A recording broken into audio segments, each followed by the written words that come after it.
Everyone loves a loud mouth until the room goes dead silent. When an arrogant black belt named Damon decided to humiliate a quiet Marine dad in front of a packed dojo, he thought he was exposing just another soft suburban father.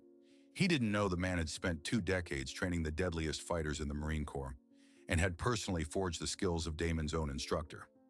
What happened next took exactly one punch. The man in the corner of that dojo was not what Damon expected. He wasn't a soft suburban dad killing time on the bleachers. He was a retired Marine Corps martial arts instructor trainer, 2 decades spent forging the deadliest close-quarters fighters in the Corps. His son Leo had come home with bruises one too many times, so he'd brought him here to build confidence, not to fight.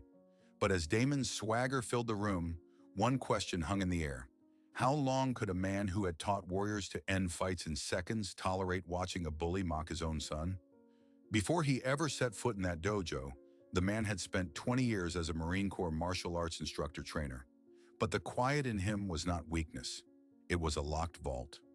Under the faded jacket and the worn running shoes was a body that had taught special operators how to break joints, escape chokes, and survive close-quarters combat in places the world pretends don't exist. He had certified the instructors who later certified people like Damon, and he had done it not in a gym with mirrors and music, but in the mud, the sand, and the blood of 2 decades of service. He rarely spoke about it.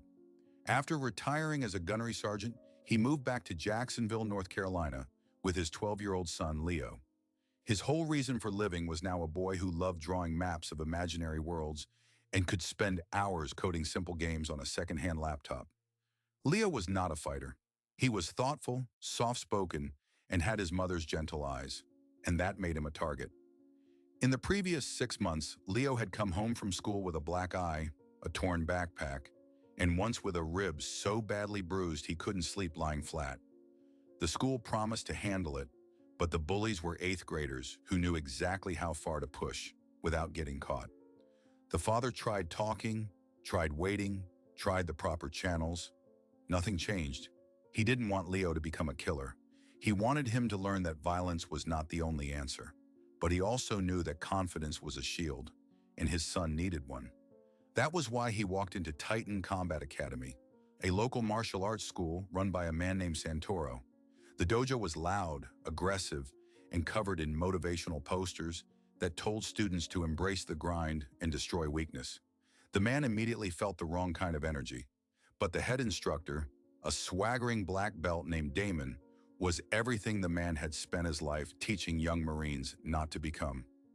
Damon wore his belt like a crown, barked at parents, and mocked the children who couldn't keep up. He especially loved humiliating the fathers who sat quietly on the bleachers. The man watched week after week. Damon singled out Leo almost immediately. Leo was not the strongest or the fastest, but he was earnest, and he refused to flinch when Damon screamed in his face. That refusal, the quiet dignity of a 12-year-old, infuriated Damon. He would make Leo demonstrate techniques, then throw him too hard, or critique him in ways that were meant not to improve, but to shame. The man forced himself to stay seated, counting his breaths, reminding himself that Leo needed to learn how to handle adversity. But every time Damon laughed as Leo stumbled, the vault cracked a little more. Other parents had noticed. A few had pulled their kids out. The front desk had a stack of complaints about Damon, but Santoro, the owner, seemed old and tired, letting his head instructor run the classes. The man considered leaving. Then on a muggy Thursday night, with the dojo packed and the air thick with sweat, Damon decided to perform a demonstration on close-range defense. He needed a dummy, and instead of choosing one of his assistant instructors, he pointed directly at the quiet father in the bleachers. The man tried to wave him off. He didn't want a scene. He had spent 10 years avoiding conflict, avoiding the thing inside him that had been built and sharpened for war. But Damon loved an audience. He shoved a padded chest guard into the man's hands and said, "Don't worry, I'll go easy."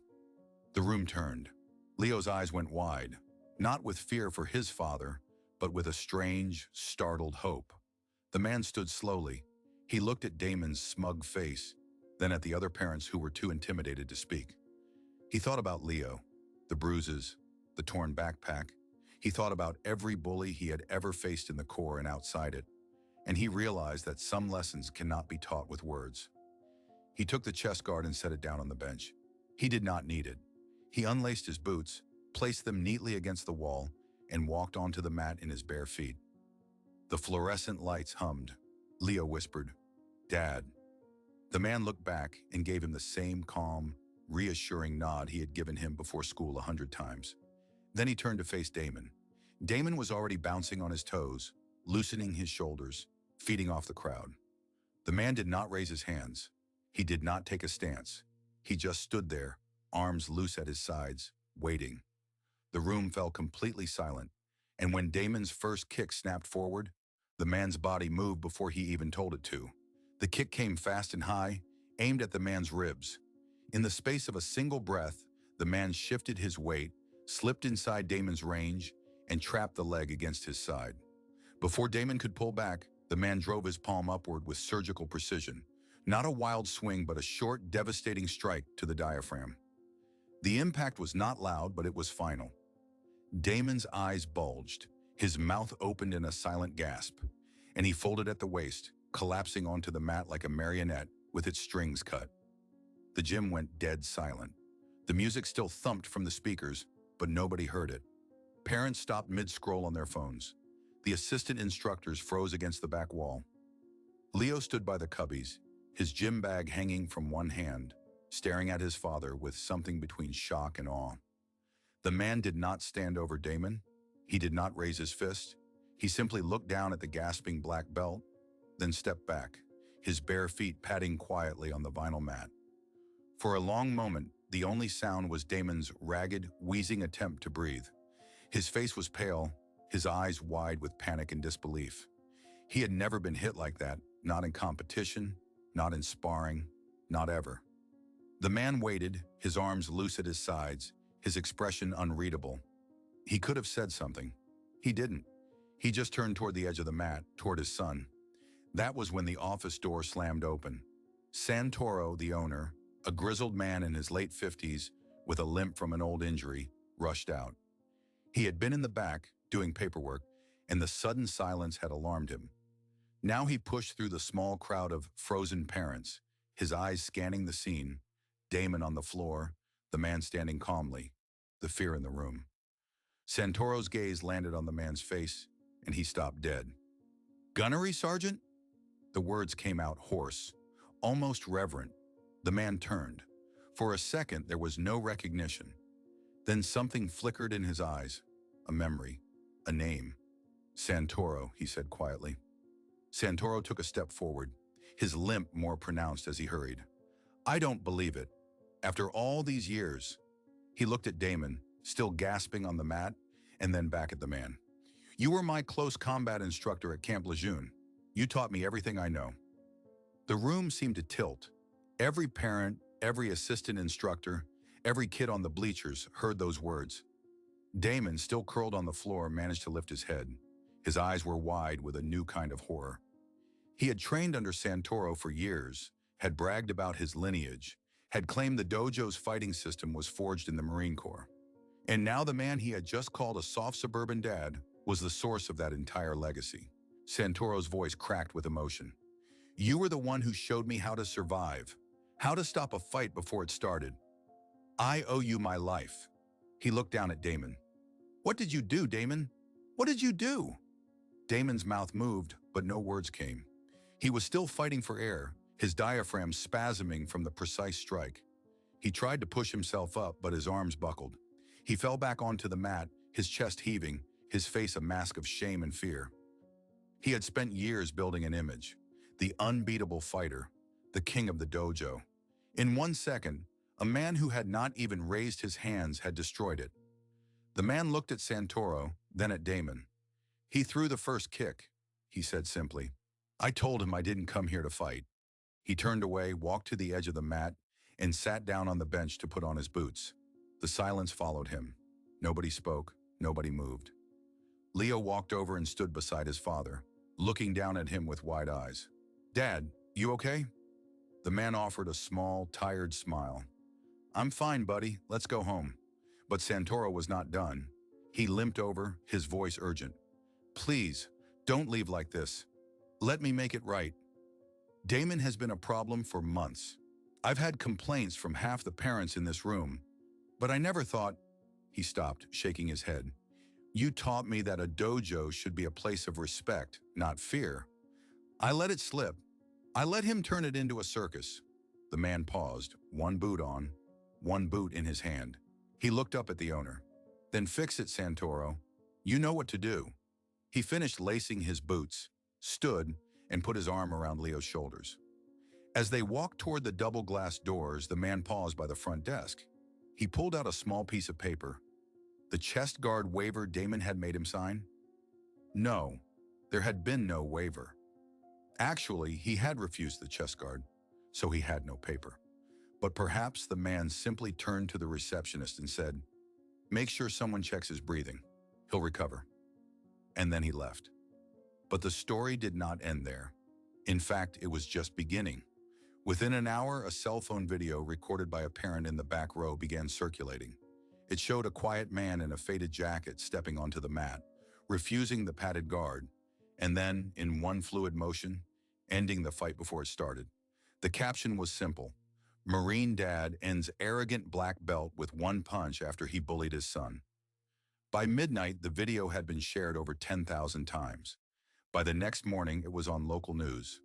The man, whose name we are not using for his privacy, woke up to a phone ringing off the hook. Old buddies from the Corps, reporters, even a producer from a national morning show. He had spent a decade trying to disappear, and now the past was at his front door. But the real shock came 2 days later. A letter arrived, hand-delivered, no return address. Inside was a single photograph of a group of Marines standing in front of a Humvee in Fallujah. On the back, in black marker, were 5 words: "I know who you really are." The man stared at the photograph for a long time. He thought he had locked the vault for good. But some doors, once opened, never truly close. The photograph sat on the kitchen table for 3 days. Every time the man walked past it, he felt the cold pull of the vault cracking open again. The 5 words on the back, "I know who you really are," were not a threat from Damon. Damon didn't know anything. This was from a different world. The photo showed a group of Marines standing in front of a Humvee in Fallujah in 2004. The man knew every face. One was his own. The other 4 were men he had served with, bled with, and buried with. The man in the middle, with the scarred eyebrow and dead eyes, was a Marine named Cross. Cross had disappeared after an ambush near the Syrian border. The man had spent years convincing himself Cross was dead, but now the photo had been delivered by hand. No postmark, no return address. Someone wanted him to know they could reach him. He didn't tell Leo. He didn't call the police. Instead, he made a call to a number he hadn't used in 10 years, a burned phone line kept by a former intelligence officer named Martinez.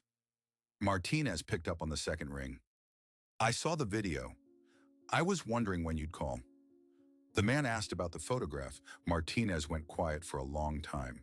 Then he said, "Cross didn't die in Fallujah." He walked away.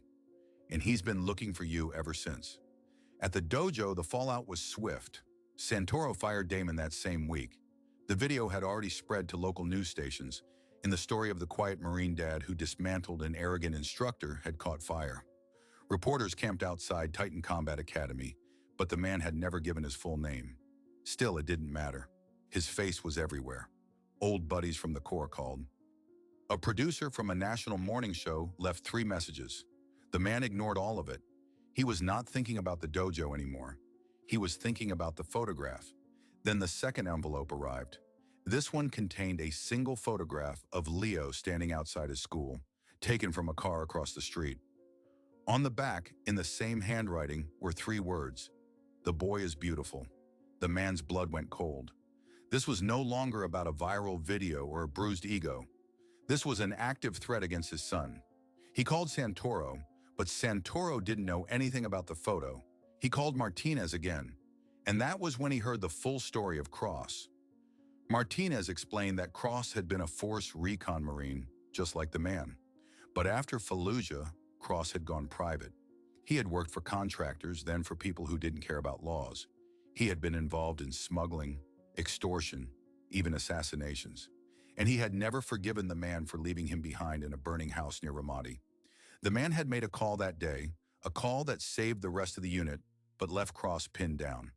Cross was captured, tortured, and presumed dead. But he survived, and he had spent 10 years building a network, waiting for the moment the man resurfaced. The viral video was that moment. The man tried to explain to Leo that they needed to go away for a while, just a trip. Leo didn't believe him. The boy had seen too much already. "Dad, was that man really your student?" The man nodded. In a way, he became something else. Leo asked if they were in danger. The man looked at his son and said, "We're going to be okay, but I need you to trust me." That night, the man opened a false panel in the garage wall and took out a black metal box. Inside were a compact pistol, 2 magazines, and a folded set of papers with old mission files. He hadn't touched it in 10 years, but his hands moved with the same automatic precision as they had in the dojo. He loaded the weapon, checked the chamber, and placed it in a holster inside his waistband. He was not a soldier anymore, but he was still a father. Then a third message arrived, not on paper, but a text from an unknown number. "Meet me at the old quarry 2 nights from now. Come alone. If you bring anyone, the boy dies." The man stared at the message for a long minute. The dojo incident had been captured on video and gone viral, but this was different. This was the world he had left behind. He knew he couldn't run. Running would put Leo in more danger. He had to face it. But there was one thing the man knew that Cross didn't. During the ambush at Ramadi, the man had made a decision that saved the unit, but Cross believed he had been abandoned. The man had actually gone back for him. After the firefight, after the enemy had pulled back, he had crawled through the rubble and found Cross's blood trail, but not Cross. The man had assumed Cross was dead, and Martinez had confirmed it. But what if Cross had been taken alive? What if the man should have searched longer? That guilt had haunted him for a decade. Now, with the threats piling up, the man realized Cross wasn't just seeking revenge. He was forcing the man to relive that single terrible night. The fight in the dojo had been about ego and bullying. This fight was about whether the man could finally confront the one ghost he had never buried. The next morning, the man took Leo to stay with Martinez's sister, a retired nurse in a small town 2 hours away. He told Leo the truth, some of it. He said there was an old enemy who wanted to hurt him, and he had to meet him to make it stop. Leo cried, then got quiet. "Don't let him hurt you, Dad." The man hugged him and said, "I'll be back." He drove away with the black metal box on the passenger seat and the coordinates to the old quarry. The road was empty and dark. The man's mind was not on the fight, but on all the years he had tried to keep the warrior locked away. It hadn't worked. The vault had cracked the moment Damon's kick flew toward his ribs. Now it was wide open, and the man inside was ready. But as he neared the quarry, his phone buzzed again. Another message, this time from Santoro. "I found something. Cross wasn't working alone. He has someone inside the dojo. It's Sarah, the receptionist. She's been feeding him information for months." The man's eyes narrowed. He slowed the car, pulled off the road, and stared at the trees ahead. The trap was already set, and he was driving straight into it. The question was no longer whether he could survive. The question was how many people Cross had already claimed, and whether Leo was truly safe where he had left him. The man turned the car around. The real fight was not at the quarry. It was already behind him. He pressed the accelerator and called Martinez. The line rang, and then, from the back seat, a voice said, "You should have stayed hidden." The man didn't turn around. His hand stayed on the wheel, but his right foot eased off the accelerator. "Hello, Cross," he said. The silhouette in the back seat leaned forward, a knife blade catching the dashlight. "You think you're in control? You always thought that." The man smiled faintly. "I know you're not here to talk." Cross lunged. The man hit the brakes and swerved hard, crushing the car into a shallow ditch and throwing Cross sideways against the rear door. Before the echo of the impact faded, the man was out of the vehicle, yanking the back door open. Cross slashed wildly, but the man caught his wrist, twisted it against the joint, and stripped the knife free. In one fluid motion, he wrenched Cross out of the car and drove him face first into the wet gravel. The blade landed in the dirt a foot away. The man placed a knee on Cross's spine, one hand pinning his arm behind his back, the other pressing the side of his head into the ground. "Still fast," Cross wheezed. "But you're not the same." "I never was," the man replied, his voice calm. "You built a myth about me and called it betrayal, but you never asked what happened after Ramadi." Cross struggled, but the man held him with the weight of a steel beam. "I know what happened. You left me. You chose the unit over me." The man leaned closer. "That's what your captors told you. But I went back. After the firefight, after the order to pull back, I went back alone. I found your blood trail, your dog tags, and the watch you always wore. It was cracked, still ticking. I followed it to a drainage ditch, but you were already gone. They had dragged you through a tunnel. I searched for 3 hours until they called me in. Then I spent the next year combing every report, every interrogation, every morgue photo. I never stopped looking for you, Cross. I still have your tags in my pocket." Cross went still. The rain began to fall, soft and cold. "Then why did you let them take me?" he hissed. "Why didn't you find me?" "Because they wanted me to follow. They wanted a rescue party. If I'd gone down that tunnel, I would have been captured too, and the rest of the unit would have died trying to get us both.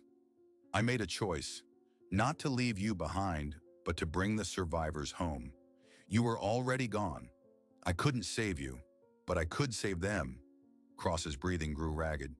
"You should have killed me then. Instead, you left me to become this." The man eased his grip slightly. "No.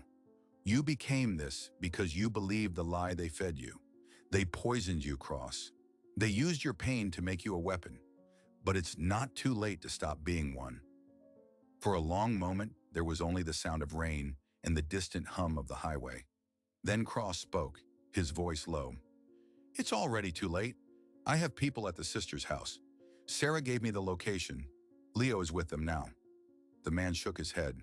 "Sarah was arrested an hour ago. I called Santoro before I left the dojo. He found a prepaid phone in her desk, messages to you, photographs of Leo. He called the police.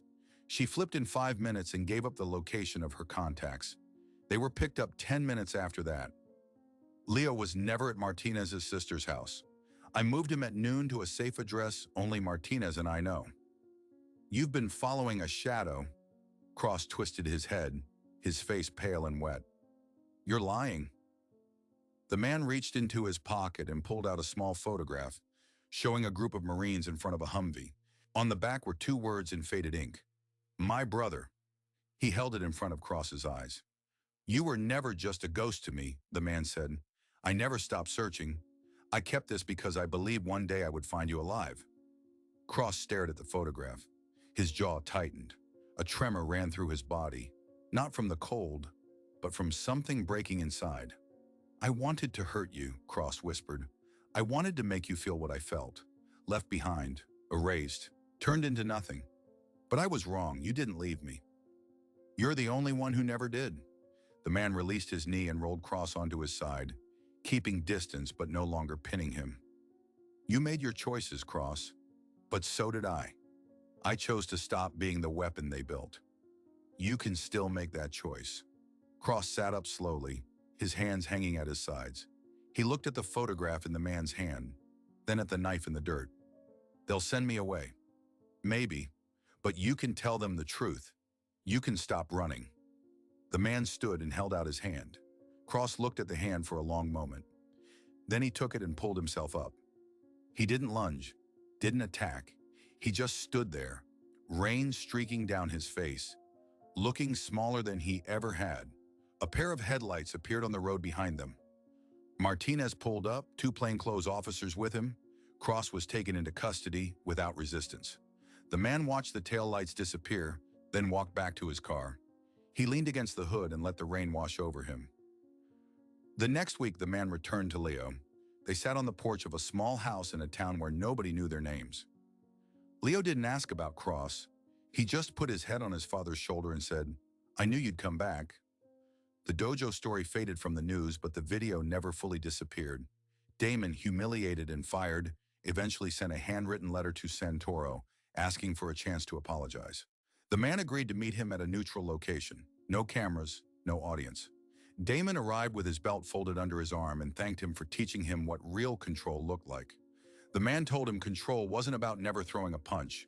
It was about knowing exactly when throwing one would be the last resort, and having the discipline to stand there until that moment came. Damon never wore a black belt again, but he did start volunteering at a youth center, teaching kids how to fall without hurting themselves. 6 months later, a letter arrived at the man's new address. It was from a young Marine stationed overseas who had seen the viral video. He wrote that during a barracks fight, he had used the same short hook to the jaw, the same economy of motion, to stop an attacker without a weapon. He ended the letter with one line: "You taught me that the deadliest punch is the one you never want to throw." The man put the letter on the mantle next to the old photograph of the Marines. He looked at the faces, at the men who had lived and the one who had lost his way. And he felt something he had not allowed himself to feel in years: peace. Because the most dangerous man in the room was never the one looking for a fight. It was the one who had fought in the worst places on earth, survived, and still chose kindness. And that, right there, is the quiet power of a man who refused to be defined by violence, even when he was the most dangerous man in the room. So what do we take from a story like this? On the surface, it's a satisfying clip. An arrogant black belt gets folded by a quiet dad. But underneath, it's a story about the invisible work of true strength. The man never wanted to prove he could hurt someone. He had spent years proving it in places most people never see, and he knew exactly what that proof cost. The fight in the dojo wasn't about winning. It was about restraint finally running out. Not because of ego, but because a line had been crossed. The real lesson is not that you should never fight. It's that the people who have the most capacity for violence are often the ones who choose silence first. Real power doesn't need to announce itself. Damon needed an audience. The man needed only a reason. And when that reason appeared, the outcome was never in question. But there's a lingering question in all of this. How many people do you pass every day, at the grocery store, in traffic, at your kid's school, who carry a similar weight? The unassuming father, the quiet woman in line, the older man who doesn't speak much. We assume their lives are small because they don't brag. We assume their silence is weakness. But silence can be a locked door, and behind it may be decades of survival you cannot imagine. The man's son Leo will grow up knowing something most kids never learn: that his dad could have ended a man permanently, but chose not to. That's a harder lesson than any punch. It's the difference between being dangerous and being disciplined, between being feared and being respected. And for Damon, the lesson came wrapped in humiliation, but it ended in something like redemption. He got to see what a real master looks like. Not someone who dominates the room, but someone who owns himself. That's why he eventually started teaching kids how to fall without hurting themselves, because he finally understood that the goal of martial arts was never to destroy, it was to protect. Now here's my question for you. Have you ever witnessed someone's arrogance backfire this spectacularly? Or have you ever discovered that the quietest person in the room had the most remarkable past? Drop your story in the comments below. I read them all, and the best ones might get featured in a future video. If this story gave you chills or made you think differently about the people around you, hit that like button. It helps more than you know. Share it with a friend who appreciates real-life drama and quiet strength. And if you want more stories of hidden heroes, bullies getting what they deserve, and the moments that change lives, make sure you subscribe and turn on notifications so you don't miss the next one. Until next time, remember, the most dangerous person in the room is rarely the loudest. They're usually the one who just wants to go home.